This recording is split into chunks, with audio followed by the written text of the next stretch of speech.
kasihan. Hintong sa walang kahalan na nalaman. Gusto ka dito sa loob.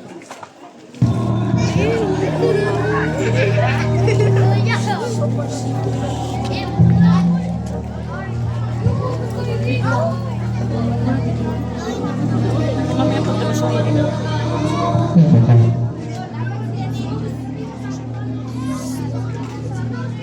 Hindi mo ako nalakas. Nakasal ka na na taon. Ang pangarap yun. Hindi mo panagmari. Sabi ba siya kung ganyan pagpapalo? At sa lahat ng taong buwan na ito,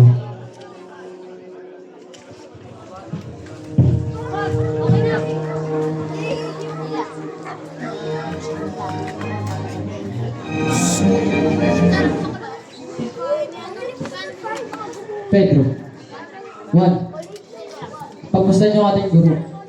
Sila pinagpapawisan ng buti-buti ng dugo. Namamalipad ang alang ata ako. Dugo nga ang kanyang pawis. Marahil, dala lang ito ng ating kapatid. Halina tayo magpay.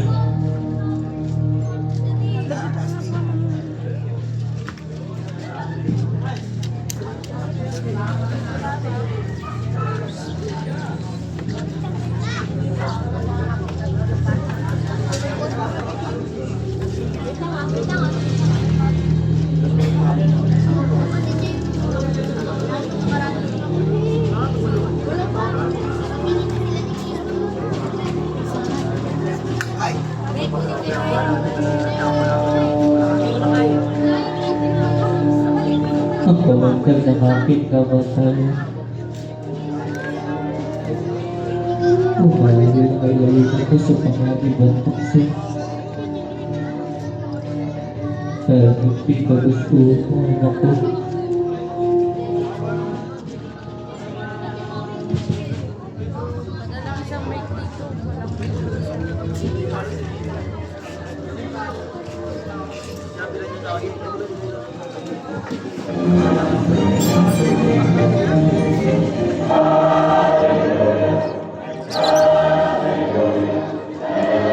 Jesus, dakilang anak ng Diyos, ako'y sinugo mula sa langit. Ang mga kerubin at serafin ay pinagbubuni ng iyong dakilang tukod. Tanggapin mo ang kahanas na ito, puno ng pait at pagdurusa. Ito'y kaloob ng Diyos Ama sa langit.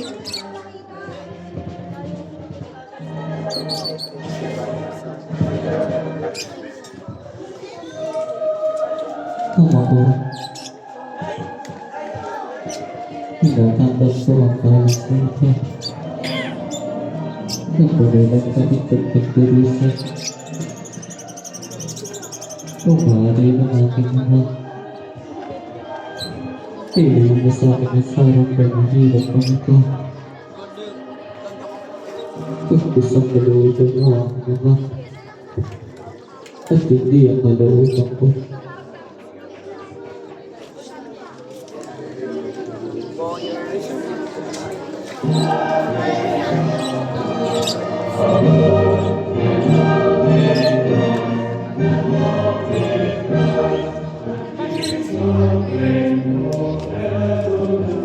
Aalam sa'yo, buti anak ng Diyos.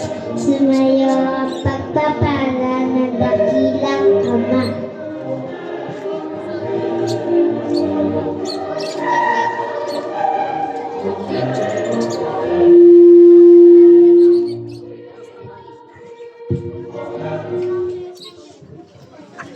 Pedro. Juan. Gago. Isige ng mga kapatid. Bakit kayo natutulog? Hindi nyo man lang ba ako masamahan upang manalangin sa aking Ama? Malakas ang pangangatawan, ngunit mahina ang pananalig. Manalangin kayo upang di matukso ni naman. Malapit ng tapi ng anak ng tao. Magpantay kayo pang daray.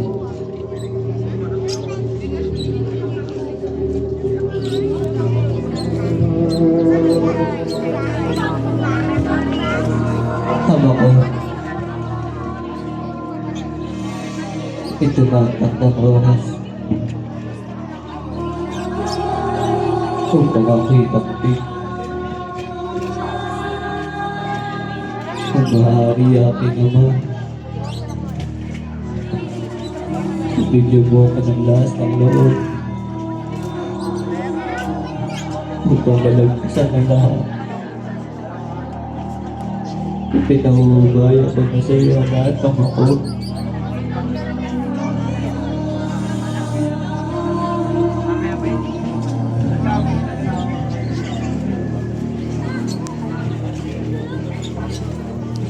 Procopio, Antipas, dalhin dito si Judas Iscariote.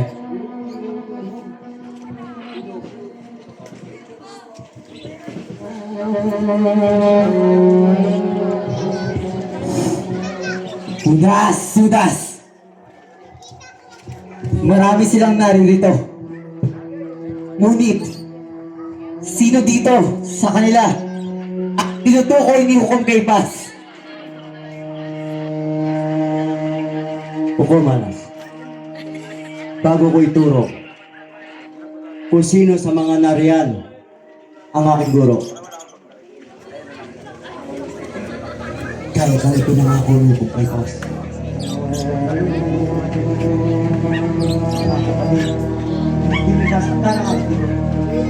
Nakangako kami, Judas. Dulo man ang aming hinlalaki ay hindi dadampi sa buhok ng iyong guro. Kung ganon, ang sino mang hanggang ko sa kaluwang pisngi, yun ang aking guro. Gawin mo ng mabilis.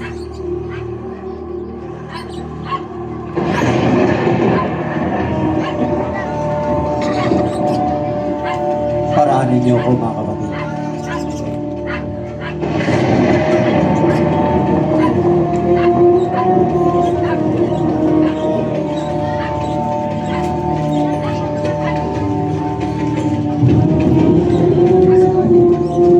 Guro, sumayo ang kagandahan ng sikat ng aming mahal kong guro.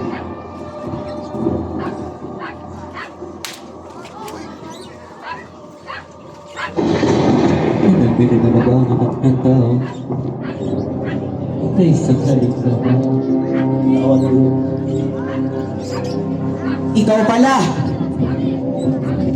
Ikaw pala si Jesus ng Nazareno.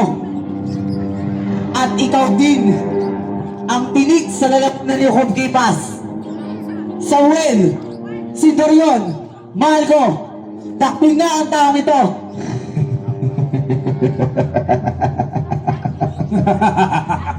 Mga hukom, dadakpin namin ang taong ito. Ikaw pala ang tinatawag nila Jesus ng Nazaret. Samuel, narito na sa ating harapan ang tinig at wala sa kanyang lalamunan na kundi si Hukom Kaypas. Ayan ang anak ng Diyos. Ikaw pala ang tinatawag nilang Jesus sa Nazaret. Parang kanina lamang pinakikinggan kita mga alas sa templo. Bakit ngayon? Para kang maamunto pa.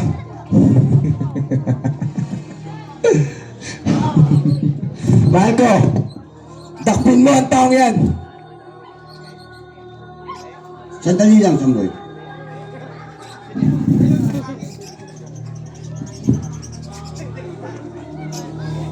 Bago kong takpin ang tao na to, may ibig akong malaman sa kanyang pagkatao.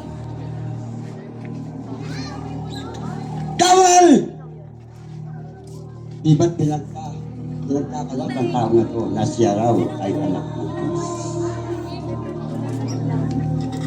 Jesus ang Jesus. Kung ikaw nga ang anak ng Diyos, sa harapan ng aking mga kawan at higit sa lahat, sabi mo ako, may dinig mo Diyos dito. Uulitin ko ang aking winita. Ikaw ba'y anak ng Diyos?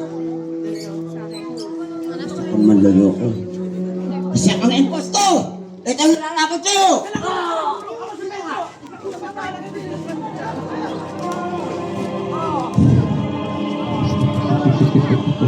Isa lang ang iyong taba.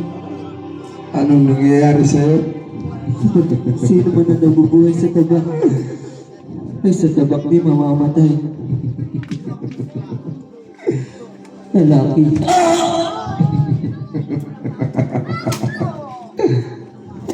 Kunayong kantinig. Anong nangyayari sa'yo, Marco?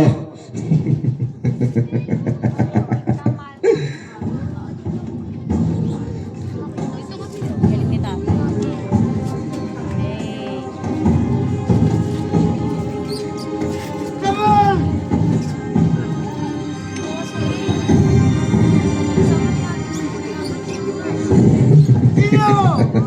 Hindi ako, Marco. Baka ang taong to.